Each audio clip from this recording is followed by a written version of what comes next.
Здравейте и добре дошли в канала ми! Аз съм Ива, майка на две момчета и основател на детска школа Четливко в град Плевен. Тук ще си говорим на теми свързани с деца, образование и малък бизнес, така че ако някой от тях ви е на сърце, абонирайте се за канала. Декември наближава, започваме да издирваме коледни подаръци, а с децата сме много по-старателни, тъй като винаги искаме да ги зарадваме и да изберем нещо, което да стопли сърцата им. В това видео ще ви дам идеи за подаръци за деца от 2 до 9-10 години. Големият ми син е на 2 и това е първата му съзнателна Коледа, затова реших да удължа преживяването и избрах да му направя коледен календар с 24 подаръка. Това е първата идея, която ви давам. Тя е най-времеемка. От към финансова гледна точка можете да го направите както бюджетен, така и доста по-скъп, в зависимост от това какви подаръци изберете да сложите вътре. Първоначалната ми идея беше в календара да има само книги, но в последствие промених концепцията и включих някои малки подаръчета, както и преживявания. Бързах да заснема и кача това видео и все още не съм готова с всички 24 подаръка, които ще бъдат в коледния календар, но ако искате да видите завършения вариант, можете да ме последвате в Instagram. На пазара има различни направи си сам коледни календари, които можете да закупите. Най-масовите са тези с джобчетата, има и такива с номерирани кутии, но минусът при тях е, че подаръците трябва да са определен размер и не всичко може да бъде пъхнато вътре, затова издирвах в Тему нещо по-различно и попаднах на ето тази идея, която много ми хареса, абсолютно в мой стил е, и взех този календар. А ако все още не сте пазарували в Тему, долу в описанието ще има линк към част от нещата, които ви казвам и показвам в това видео, както и код за отстъпка. След като взех календара, вече осъзнах, че по-големите подаръци няма как да бъдат закачени и да се задържат на тези кукички. Затова отново промених концепцията и в дните с по-обемни подаръци тук ще окачвам малки картички с послания.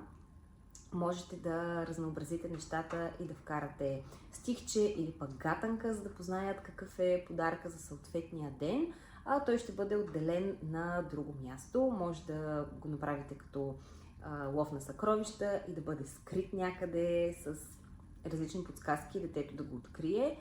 Както вече ви казах, сина ми е малък, на 2 години, така че при нас ще работят точни ясни инструкции. Първоначалната ми идея беше в календара да има 24 книги. Тук ще видите част от тези, които аз съм избрала. Гледах да подбирам повече образователни и занимателни такива. Има с стикери за рисуване с пръсти, образователни карти. Можете да намерите и някоя интересна музикална книжка. Друг вариант за запълване на календара с книги е да изберете определена поредица и всеки ден да слагате нова книжка от поредицата.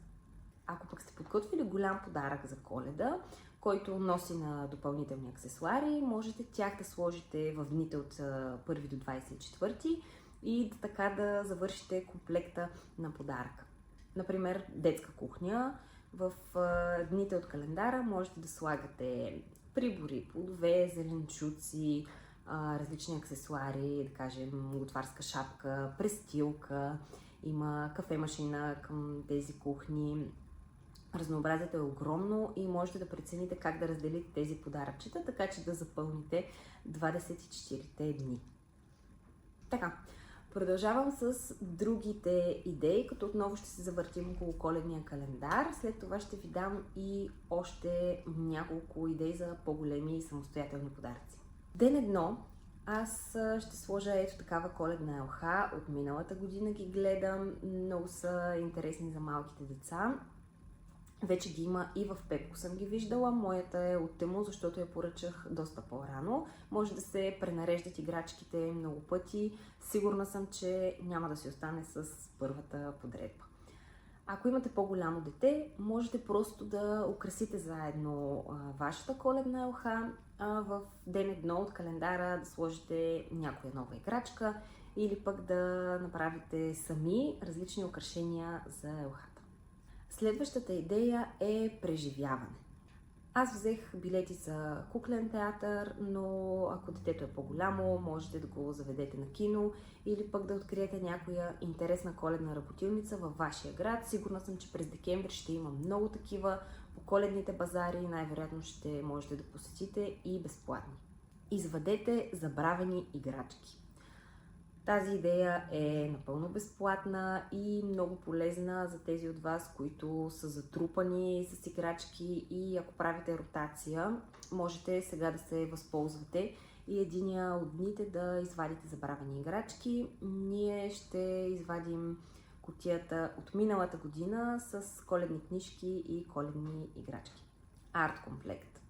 Тук съобразете възрастта и предпочитанията на вашето дете. Можете да сложите обикновена книжка за оцветяване с моливи, може пък да сложите платно с боички, статив и палитра. Имате много възможности. Аз избрах гипсови фигурки за оцветяване, които ще направим заедно и ще окачим на елхата. Настолна игра.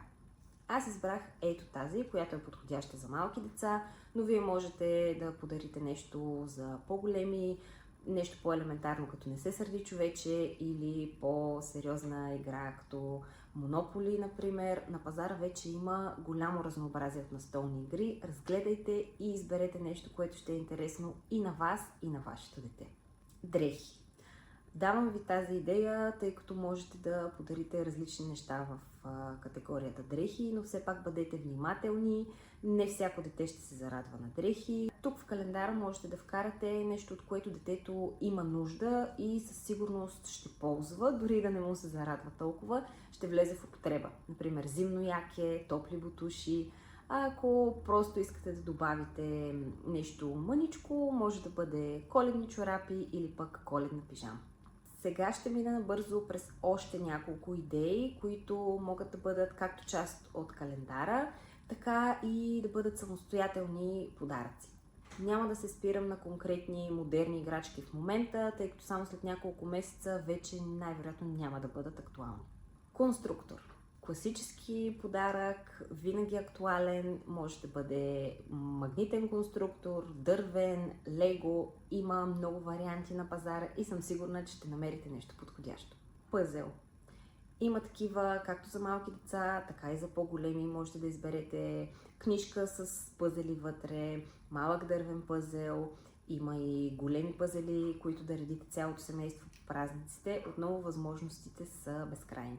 Нощна лампа. Аз ви давам като идея солна лампа или пък за бебе може да е лампа с бял шум. Детска тон колона. От нея можете да пускате песнички, да запишете приказки на нея. Децата много се забавляват сами и може да ви бъде добър помощник в приспиването вечер. Превозно средство. Тук вече отиваме към малко по-скъпите подаръци. Можете да подарите колело, тротинетка или пък шейна, подходяща за зимния сезон. Спирам до тук за видеото с идеите, но долу в описанието ще откриете линк, който ще ви заведе към списък с цели 50 идеи за подаръци. Някои от тях са по-бюджетни, до 10 лева.